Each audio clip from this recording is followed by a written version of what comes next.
Shalom, shalom, peuple de Dieu, shalom à vous qui me suivez en ce moment, à vous qui suivez cette vidéo, vous qui êtes connectés sur YouTube, sur Facebook, que la paix du Seigneur soit dans vos vies et dans vos maisons. Merci encore de m'avoir accordé de votre temps pour écouter ce message que je suis venu vous apporter de la part de notre Seigneur Jésus-Christ. Et je crois que ces messages vous trouvent dans la paix et dans la bonne santé, que ces messages puissent apporter encore les réconforts dans vos âmes.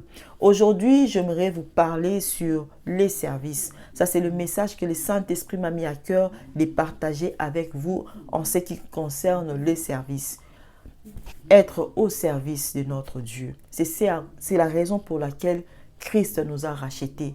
C'est pour être au service de notre Dieu. Lorsque Christ nous a rachetés pour faire de nous le royaume des sacrificateurs pour notre Dieu, tel que la Bible le dit dans le livre d'Apocalypse, le chapitre 5, le verset 10, que Christ nous a rachetés pour faire de nous un royaume des sacrificateurs pour notre Dieu. Nous avons été rachetés, un peuple qui est mis à part pour servir Dieu. Lorsque nous parlons des sacrificateurs, c'est un peuple qui est consacré pour les services de l'Éternel. C'est un peuple qui est entièrement consacré pour les services de Dieu. C'est un peuple qui est mis à part pour les services de Dieu. Un peuple qui est dédié à Dieu seul pour son service.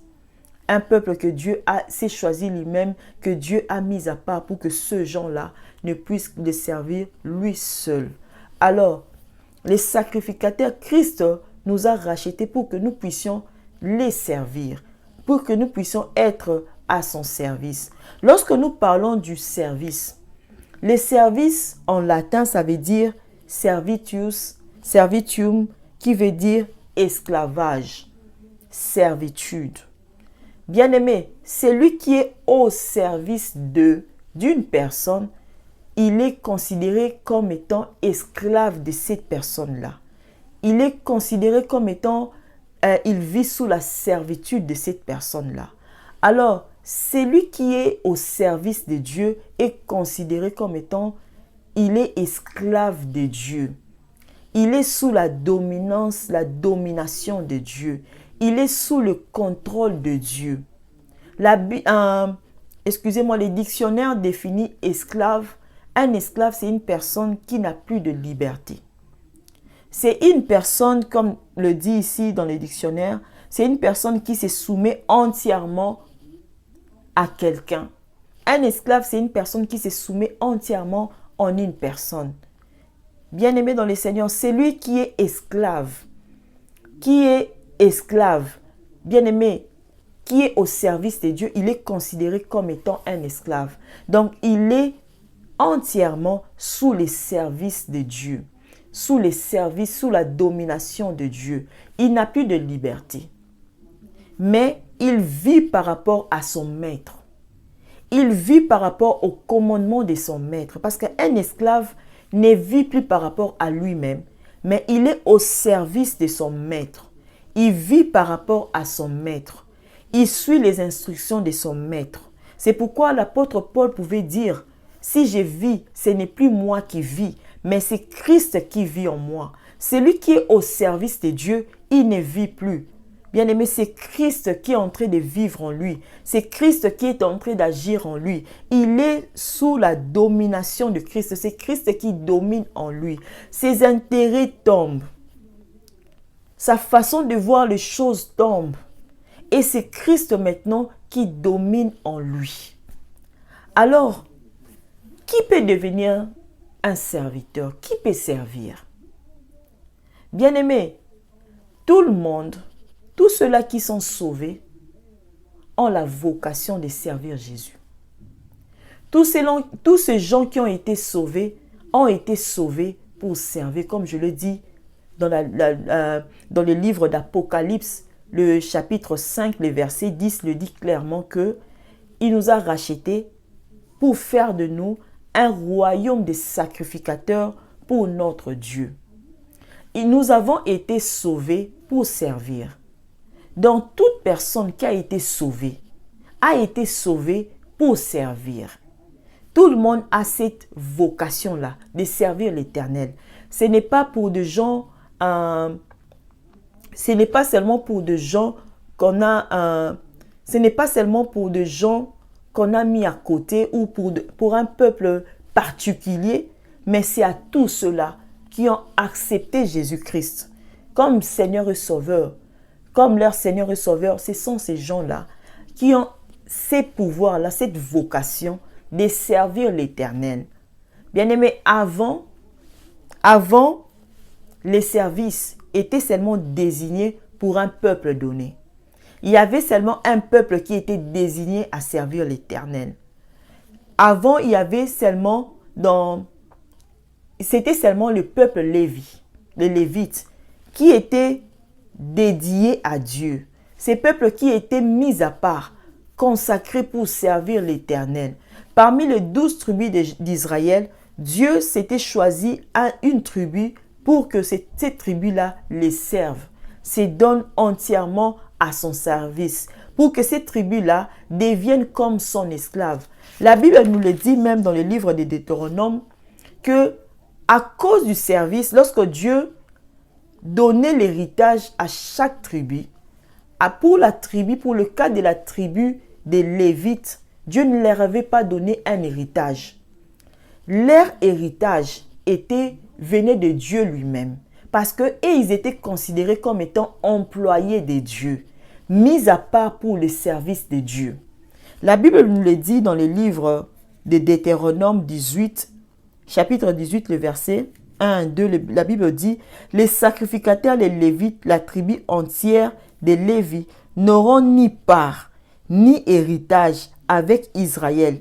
Ils se nourriront des sacrifices consumés par le feu à l'honneur de l'Éternel et de l'héritage de l'Éternel. » Donc, la tribu de Lévi, telle que la Bible le dit, et ils n'avaient pas part à l'héritage. Ils n'avaient pas droit à l'héritage que les enfants d'Israël avaient lorsqu'on partageait l'héritage. Et ils n'avaient pas droit. Leur héritage était auprès de Dieu. Pourquoi? Parce que eux, ils étaient consacrés à l'Éternel. Et leur avantage était auprès de Dieu parce qu'ils étaient employés de Dieu.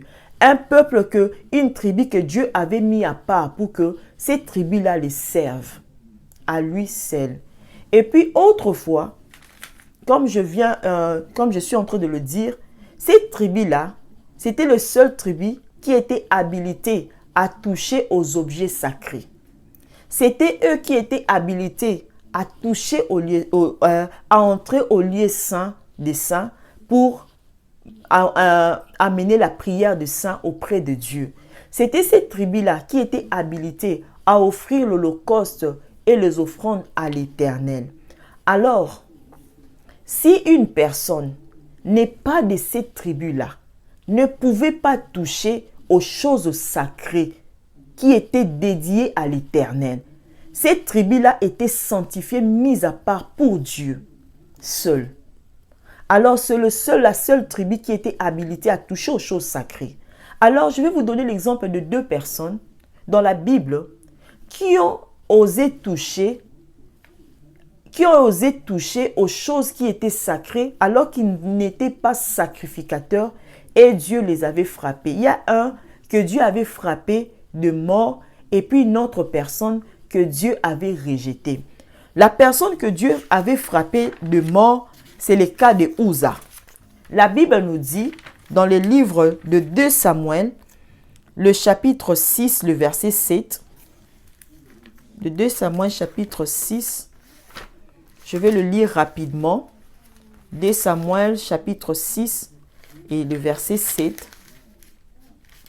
La Bible nous dit, la colère de l'Éternel s'enflamma contre Uza et Dieu le frappa sur place. À cause de sa faute, Uza mourut là près de l'arche de Dieu. Dans cette histoire, on nous parle d'un homme. Lorsque David voulait que l'arche de l'alliance entre, parce que l'arche de l'alliance était un coffre qui représentait la présence de Dieu. Alors cette arche-là devait être portée sur les épaules des sacrificateurs. Comme je vous ai dit, les sacrificateurs, ce sont des gens que Dieu avait mis à part pour son service. Alors, il s'est fait que David voulait que l'arche entre dans la cité de David. Alors, l'arche n'était pas portée par les sacrificateurs. Ces jours-là, l'arche était portée, on a mis l'arche sur le vache. Alors, il s'est fait que l'arche était portée sur le vache, c'était les vaches, on avait mis l'arche sur le vache. Il s'est fait que l'arche voulait se pencher de l'autre côté pour tomber. Alors, une personne dans la foule, de bonne foi, a remarqué que l'arche s'est penchée pour tomber. Cet homme s'appelait Uza. Il est venu de bonne foi pour soutenir l'arche par sa main pour que cela ne tombe pas. Et à cet instant, Dieu l'avait frappé et il est mort sur place. D'autres pensent que pourquoi Dieu peut faire agir comme cela? Ça, c'est injuste. Une personne qui agit de bonne foi et puis Dieu le frappe. Dieu avait frappé Uza. Pour quelle raison? Parce que Uza était de la tribu de Benjamin. Cette tribu-là n'était pas habilitée, n'était pas mise à part, consacrée pour toucher aux choses sacrées. Alors, du fait qu'il n'était pas de la tribu de Lévi, il n'était pas mis à part, il n'était pas consacré pour toucher aux objets sacrés. Raison pour laquelle Dieu l'avait frappé. Pour avoir désobéi et touché aux interdits de Dieu. C'est pourquoi Dieu l'avait frappé. Parce que les services étaient seulement pour des gens que Dieu avait mis à part, que Dieu avait choisi pour que ces gens-là fassent office de son service. Alors, il y a encore une autre personne dans la Bible, et son nom c'est Saoul. Vous allez le lire dans le livre de 2 Samuel, le chapitre 13. Le chapitre 13, vous allez lire 2 Samuel. 2 Samuel. Vous allez lire dans les livres de 2 Samuel. Non, 1 Samuel. Vous allez lire dans 1 Samuel, les chapitres 13. Il s'est fait que, lisez à partir du verset, je vais lire le verset 10. Non, le verset 8. Il entendit 7 jours, selon les termes fixés par Saoul. Mais Samuel n'arrivait pas à Gilgal. Et le peuple s'est dispersé, loin de Saoul. Alors Saoul dit, amenez-moi l'holocauste et les sacrifices d'action de grâce. Et il offrit l'holocauste comme il achevait d'offrir l'holocauste. Voici Samuel arriva. Et Saoul sortit au-devant de lui pour saluer. Samuel dit, qu'as-tu fait? Lisez dans 1 Samuel 13, à partir du verset 8 et vous descendez. Ça, c'était une conversation entre Saoul, le prophète Saoul, et le prophète Samuel et le roi Saoul. Il s'est fait que les Philistins voulaient attaquer, faire la guerre au peuple d'Israël. Alors, le prophète Samuel devait venir pour offrir l'holocauste à l'Éternel. Pour qu'il puisse recevoir un message de Dieu, il devait offrir d'abord l'holocauste. Alors, il s'est fait qu'il leur avait dit que je serai là dans 7 jours. Le 7e jour, Saoul a remarqué que Samuel ne venait pas.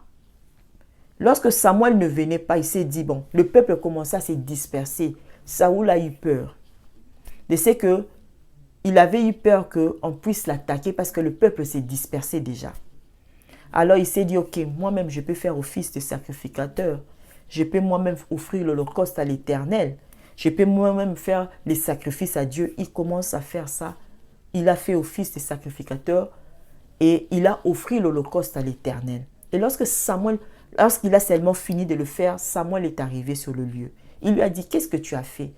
Et puis il a expliqué à Samuel la raison qu'il avait poussé à le faire. Il a dit, tu as mal agi. Dès lors que tu as fait seulement ces choses, comme tu as désobéi à Dieu, l'obéissance vaut mieux que les sacrifices. Comme tu n'as pas obéi à Dieu, Dieu t'a rejeté. La raison pour laquelle Dieu avait rejeté Saoul, c'était parce que il n'était pas habilité à les faire. Il n'était pas habilité à offrir l'Holocauste à l'Éternel parce qu'il n'était pas sacrificateur. Il était de la tribu de Benjamin. Alors, il ne pouvait pas toucher aux choses sacrées. Il ne pouvait pas toucher aux choses sacrées. Et Dieu l'avait rejeté. Bien-aimé, avant, les sacrificaturas étaient réservés pour le Lévi seulement. Un sacrificateur sortait seulement de la famille de Lévi. Mais à cause de Christ, lorsque Christ est venu, lorsque Christ nous a sauvés, il a fait de nous tous un royaume de sacrificateurs pour son Dieu, pour Dieu. Il a fait de nous un royaume de sacrificateurs pour Dieu. La Bible le dit encore dans le livre de 1 Pierre, le chapitre 2, le verset 9, la Bible nous dit « Vous êtes une race élue, un sacerdoce royal, une nation sainte, un peuple acquis, afin que vous annonciez les vertus. » Nous sommes un peuple élu, un sacerdoce royal. Et nous sommes afin que vous annonciez les vertus. Lorsqu'on parle de vertus, ce n'est rien d'autre que la parole de Dieu, afin que nous puissions annoncer la parole de Dieu. C'est ça même la vertu. Bien-aimés dans le Seigneur, Christ nous a rachetés pour que nous puissions servir, pour que nous soyons au service de Dieu. Avant, c'était désigné pour un peuple donné. Mais aujourd'hui, lisez avec moi le livre d'Apocalypse. Lisons le livre d'Apocalypse, le chapitre 5, le verset 9. La Bible nous dit, et ils chantaient. Les gens qui chantaient, c'était les quatre êtres vivants et les 24 vieillards. La Bible nous dit dans Apocalypse chapitre 5, le verset 9, et ils chantaient un cantique nouveau en disant, tu es digne de prendre le livre et d'en rompre le sceau, car tu as été immolé et tu as racheté pour Dieu par ton sang des hommes de toute tribu. Retenez toute tribu, toute langue, de tout peuple et de toute nation. Christ a racheté pour Dieu les gens de toute tribu. Il a commencé par la tribu. Les gens de toute tribu. Il est entré dans les tribus parce que il a racheté les gens de toute tribu, de toute langue, de tout peuple, de toute nation pour faire de nous un royaume de sacrificateurs. Avant, les sacrificaturas étaient réservés pour une tribu donnée. Mais à cause de Christ, comme Christ nous a rachetés par le prix de son sang, il a racheté les gens de tout peuple, de toute tribu, de tout peuple, de toute langue, de toute nation. Ces gens-là, pourquoi? Pour que nous puissions devenir des sacrificateurs.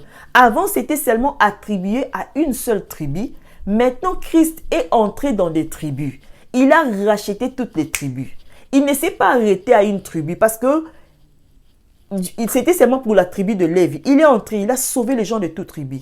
Il ne s'est pas arrêté seulement aux tribus. Il est entré les gens de toute langue. Il ne s'est pas arrêté à une langue. Il est allé les gens de tout peuple. Parce que Dieu coopérait avec un peuple. Il était le Dieu d'un peuple. Mais Christ a racheté maintenant tout peuple. Il ne s'est pas arrêté seulement à des peuples. Il est allé aux nations. Dieu s'était formé un peuple, une nation. Mais Christ est venu racheter toutes les nations. Pour que nous tous, nous soyons au service de Dieu. Avant, c'était limité à des gens donnés. Ces gens-là étaient spéciaux, mis à part pour servir Dieu. Mais aujourd'hui, nous avons tous la vocation de servir l'Éternel. Nous avons tous la vocation d'être au service de Christ. Personne ne pourra dire que moi je ne peux pas servir Christ parce que je n'ai pas ces mandats-là. Tout le monde a eu ces mandats de servir Dieu. D'aller, comme la Bible nous dit, allez, faites de toutes les nations mes disciples. Tout le monde a eu ces mandats-là, cette vocation d'aller annoncer la parole de Dieu, d'aller annoncer le retour de Christ, d'aller annoncer la parole de Dieu. Nous sommes là pour être au service de Dieu. Alors un serviteur est celui qui sert, qui est au service de quelqu'un. Lorsque nous servons Dieu, nous sommes au service de Dieu. C'est lui qui est notre maître.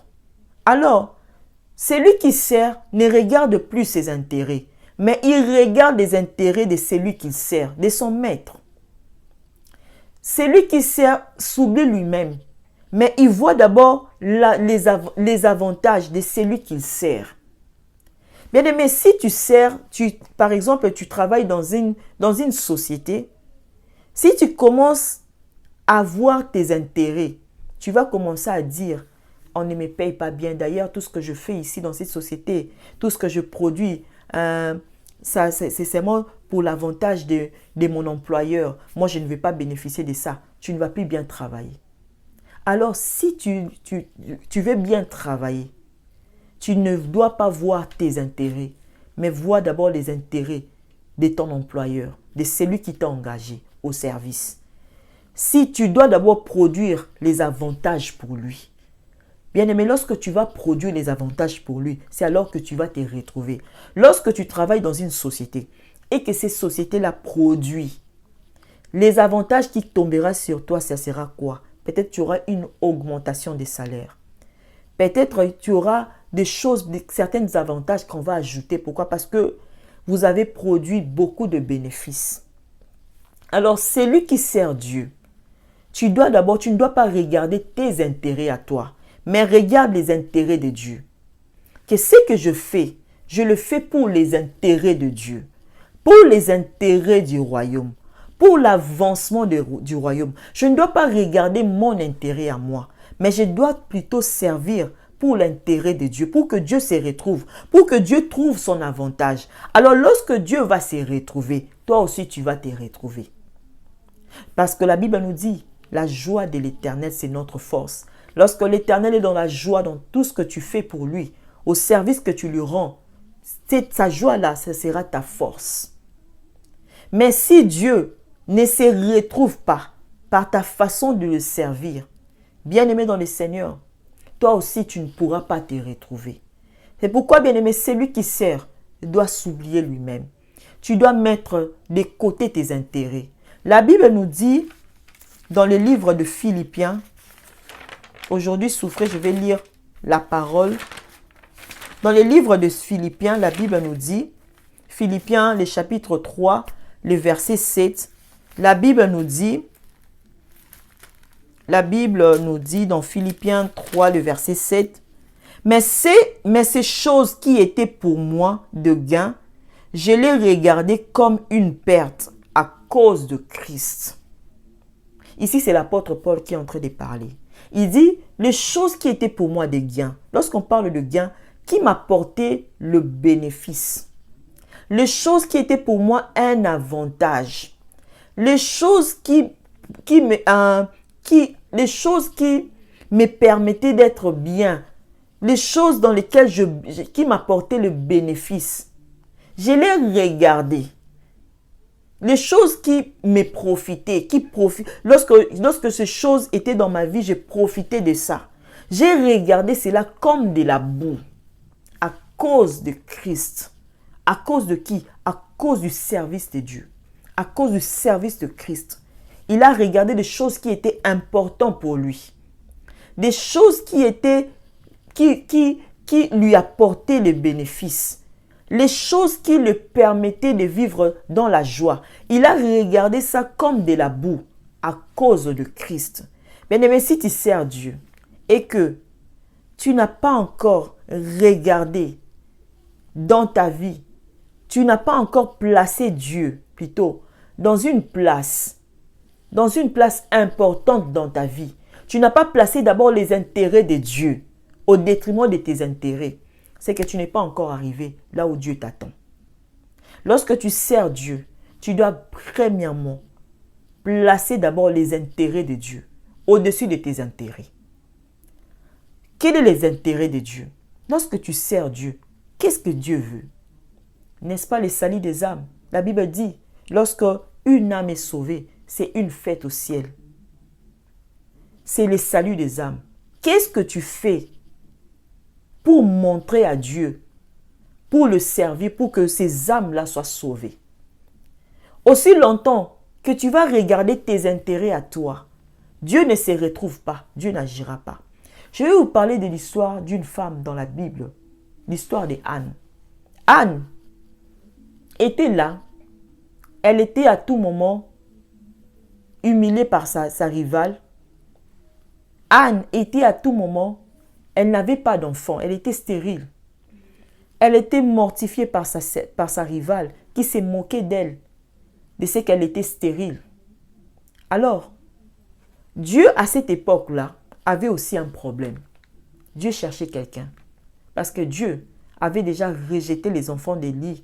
Parce que les enfants d'Élie se comportaient mal. Ils mangeaient des choses qui étaient réservées à l'Éternel. Ils se comportaient mal. Bien-aimés dans le Seigneur, Dieu voulait se chercher un homme. Lorsque Élie ne sera pas là pour remplacer Élie, le prophète. Alors, Anne, lorsqu'elle s'est présentée au temple pour prier, Dieu avait aussi un problème. Il cherchait quelqu'un pour remplacer Élie.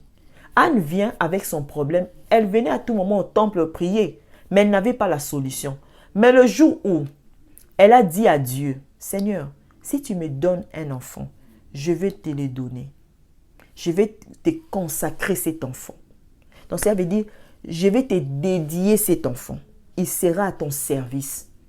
Alors lorsque Dieu a remarqué, il a vu son intérêt dans la prière d'Anne. C'est alors que Dieu a agi miraculeusement et Dieu a donné à Anne ce qu'elle voulait. Bien-aimé, tu cherches un miracle.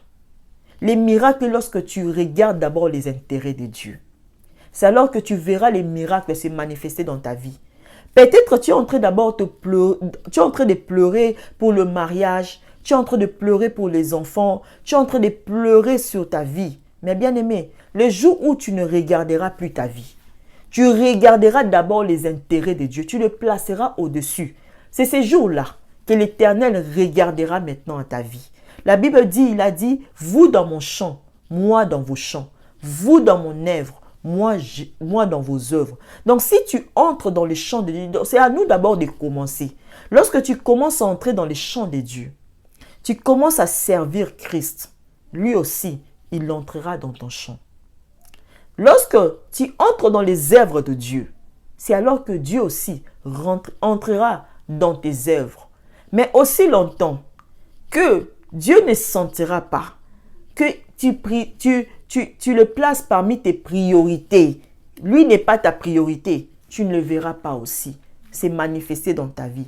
C'est pourquoi beaucoup de gens, les choses traînent dans leur vie parce qu'ils ne comprennent pas ces principes. Anne pleurait au temple à tout moment. Sa rivale ne cessait de la mortifier, mais rien n'est changé. Mais le jour où elle avait compris que je devais maintenant faire passer d'abord l'intérêt de Dieu, lorsque Dieu s'est retrouvé, parce que Dieu cherchait quelqu'un qui pouvait remplacer Élie, parce qu'il avait déjà désavoué les enfants d'Élie. Lorsque Anne s'est présenté à Dieu que je vais te donner l'enfant que tu vas me donner, c'est alors que Dieu a dit, ok, maintenant, mon problème a été résolu. Maintenant, je vais résoudre ton problème, Anne. Oh bien-aimé, Dieu, lorsque tu résous les problèmes de Dieu, tu entres dans les intérêts de Dieu, tu fais ce que Dieu veut, bien-aimé, c'est alors que Dieu entrera aussi dans tes intérêts et Dieu te fera rire. Dieu consolera ton cœur, Dieu te donnera la joie. Mais aussi longtemps, tu ne regardes pas les intérêts de Dieu. Bien-aimé, il n'y aura pas aussi moyen que Dieu regarde à tes intérêts. Il y a des choses que tu pourras voir qui seront normales, mais des choses étonnantes, tu ne les verras pas aussi longtemps que tu ne regardes pas aux intérêts de Dieu. Parce qu'à cette époque-là, Dieu s'est cherché un homme. Mais personne ne venait pour demander à Dieu, qu'est-ce qu'il faut que je fasse pour toi? Qu'est-ce que tu veux à ces moments? En ce moment, qu'est-ce que tu veux? Personne ne demandait à Dieu, ne posait à Dieu cette question. Mais il y a une femme qui a compris, qui est venue au nom de Anne, qui a dit, Seigneur, si tu me donnes un enfant, je te le donne. Cet enfant sera consacré à toi, sera dédié à toi, sera consacré entièrement à toi, mis à part pour toi. Une personne qui accepte de donner son enfant à Dieu. Ce n'est pas n'importe quel sacrifice. Un enfant, une femme, tu gardes ton enfant 9 mois et puis tu le donnes à l'église, au service de Dieu. Et puis tu pars, tu ne le vois pas. Parce que la Bible nous dit qu'Anne venait chaque an. Elle apportait des vêtements à son enfant.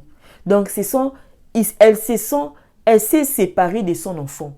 Elle ne voyait pas son enfant. Elle ne voyait pas son enfant tout le jour. Elle voyait son enfant occasionnellement, chaque année. Lorsqu'elle venait au temple pour prier, elle voyait son enfant dans ces cas-là.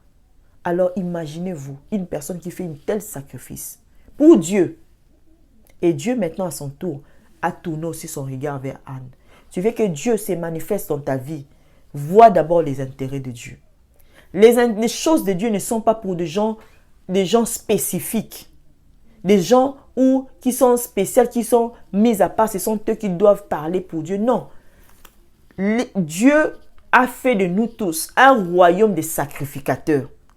Avant, c'était des gens réservés, une tribu donnée. Mais aujourd'hui, c'est nous tous qui sommes là pour servir Dieu. Alors, tu n'as pas d'excuse à dire, non, je n'ai pas le temps. Je n'ai pas le temps. Le jour où j'aurai le temps, je servirai mon Dieu. La Bible nous dit dans le livre de Jacques, ne ramène pas demain ce que tu peux faire aujourd'hui, parce que demain ne t'appartient pas. Bien-aimé, sers Dieu. Sois au service de l'Éternel. Il y a les avantages lorsque nous servons Dieu. Et je vais parler de ça prochainement dans une autre vidéo. Les avantages que nous avons lorsque nous servons l'Éternel. Aujourd'hui, je m'arrête là. Que Dieu te bénisse, toi qui as eu le temps de m'écouter. Que Dieu te bénisse et partage cette vidéo si cela t'a touché. Partage cette vidéo à une autre personne pour que cela le bénisse aussi. Que Dieu vous bénisse. Abonnez-vous sur cette chaîne YouTube Ibet4Mom. Abonnez-vous et partagez aussi nos vidéos. Que Dieu vous bénisse. On se retrouve prochainement avec une autre vidéo, toujours dans la même chaîne. Soyez bénis.